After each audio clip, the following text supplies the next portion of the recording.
I'm Ty with WTI, and this is the Command Medium Designer Hooks in the color white.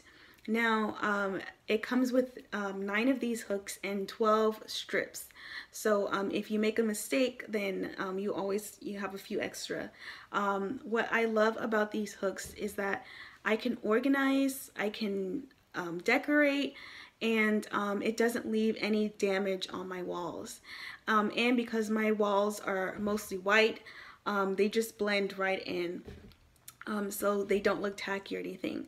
I am a huge organizer, so one of the ways that I'm using them is right up here in my pantry. So you can hang them vertically or you can hang them horizontally. So I've hung these horizontally, and then what I'm planning to do here is just poke the holes inside of my my wax paper and foil, and then I'm going to just stick them on to the command hook, and then that way I can have them kind of lined up here in my pantry.